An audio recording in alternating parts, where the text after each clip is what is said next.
Tout ce qui se passe dans le monde et tout le mal auquel on est exposé n'est pas là pour rien. Les politiciens corrompus qui sont impunis dans ce bas monde, la justice humaine qui est faible, qui n'est même pas juste, les crimes et les atrocités que les gens commettent sur les enfants, sur les gens innocents, sur des gens vulnérables. Souviens-toi que Allah voit tout ce qu'ils font. Et Allah n'est jamais indifférent de ce que font les injustes. Ne pensez pas que le shaitan et les shayatines sont forts. Ils veulent vous faire perdre la foi, vous faire désespérer d'Allah. Ils veulent que vous vous sentez impuissant en surexposant leurs crimes. Ils veulent montrer une certaine dominance. Mais n'oubliez pas, le shaitan est faible.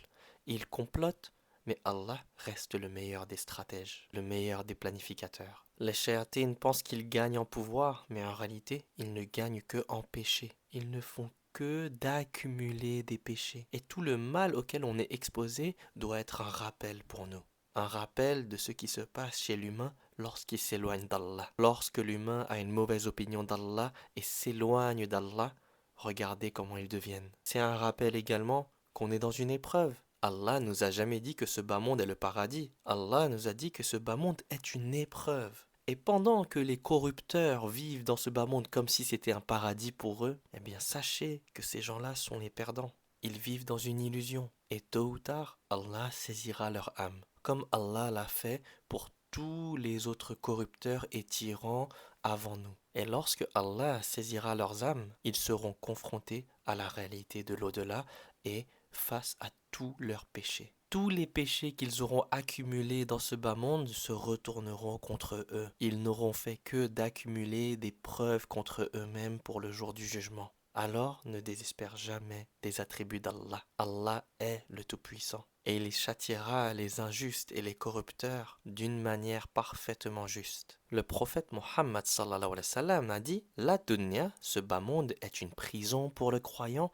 et un paradis pour le mécréant. Mais ce paradis-là, c'est une illusion parce qu'on sait très bien que ce bas monde est une épreuve. Et lorsqu'on voit ces politiciens corrompus avoir autant de pouvoir, autant d'argent, eh bien il faut se rappeler qu'en vérité ils sont pris au piège. Le prophète Mohammed sallallahu alayhi wa sallam a dit: Si le bas monde avait auprès d'Allah la valeur d'une aile de moustique, Allah n'aurait pas donné aux mécréants une seule gorgée d'eau. Et donc tout ce qui se passe nous confirme tout simplement que cette dunya ne vaut rien comparé à l'au-delà. Et ces mécréants qui commettent autant d'atrocités, autant de crimes et qui s'éloignent d'Allah, ils ne font que échanger leur vie éternelle au paradis dans l'au-delà pour quelque chose de temporaire et d'éphémère dans le bas monde. Ils échangent leur paradis pour quelque chose qui a moins de valeur qu'une aile de moustique. Toute leur richesse, leur pouvoir, leur confort, leur domination, toutes ces choses-là valent moins que l'aile d'un moustique. Donc voilà, tout ce qui se passe dans le monde n'est qu'une épreuve, et chaque épreuve est un rappel. Il n'y a que deux chemins dans la vie. Soit on choisit le chemin qui nous ramène vers Allah, vers la moralité, vers ce qui est bien, ce qui est juste, ce que Allah agrée, ou soit on choisit le chemin qui nous éloigne d'Allah, le chemin du shaitan, le chemin de la corruption, du désespoir, de penser du mal d'Allah. Et ces épreuves-là, elles sont là pour nous préparer pour la plus grande épreuve qui va arriver, le Dajjal. Le prophète sallallahu alayhi wa sallam a été extrêmement clair. Il a dit: il n'y a pas, depuis la création d'Adam jusqu'à l'heure, d'épreuve plus grande que celle du Dajjal. Le Dajjal, l'antéchrist, ne tombera pas dans un monde saint. Cette épreuve arrivera dans un monde corrompu, dans un monde déjà habitué à l'illusion et à l'inversion morale, un monde où les péchés seront encore plus banalisés qu'aujourd'hui. Donc voilà, tout ce qui se passe dans le monde, tout le mal auquel on est exposé, doit renforcer notre foi. Parce que qui peut gagner sans l'aide d'Allah? Il n'y a que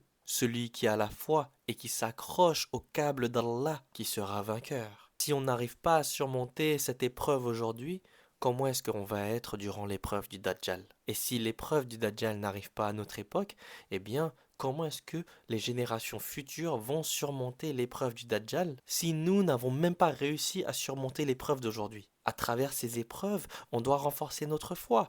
Plus l'épreuve est grande, plus notre foi doit s'agrandir. Plus l'épreuve est grande, plus on doit s'accrocher au câble d'Allah. Toujours penser du bien d'Allah, ne pas se faire avoir par le shaitan. Ne jamais croire que le shaitan est fort, c'est Allah le Tout-Puissant, ce n'est pas le shaitan. On doit renforcer notre foi et on doit éduquer les générations futures à avoir la foi et à s'accrocher au câble d'Allah pour que plus tard, lorsque les générations futures vont être dans l'épreuve du Dajjal, Inch'Allah, eh bien ils pourront se dire mon père, mon grand-père, ma grand-mère, mes ancêtres avaient la foi durant les épreuves qu'ils ont vécues. Alors nous devons avoir la foi en Allah également. Notre lieu de repos, ce n'est pas le bas monde. C'est l'au-delà, c'est le paradis éternel. Les épreuves qu'on vit aujourd'hui doivent nous réveiller, éveiller nos consciences, éveiller notre foi. Tous ceux qui s'accrochent au câble d'Allah vont ressortir de ces épreuves avec plus de lucidité, plus détachés du bas monde et plus libres intérieurement. Pendant que les mécréants adorent tout ce qu'il y a dans ce bas monde, toute la création, ces épreuves nous rappellent que nous devons adorer que Allah Azawajal. On a été créé pour adorer le créateur de l'univers, pas les créations. La vraie victoire, c'est de ne jamais perdre notre foi en Allah Azawajal. Même quand tout le reste tombe, eh bien notre foi, elle reste droite. Donc servez-vous de ces épreuves pour vous réveiller, pour sortir de cette illusion dans laquelle on est, cette illusion dans laquelle le shaitan veut qu'on baigne. Ces politiciens corrompus, ces serviteurs du shaitan qui pensent être au pouvoir, ne font que d'accumuler des péchés. Ils ne font que d'augmenter les preuves contre eux au jour du jugement. Ils ne font que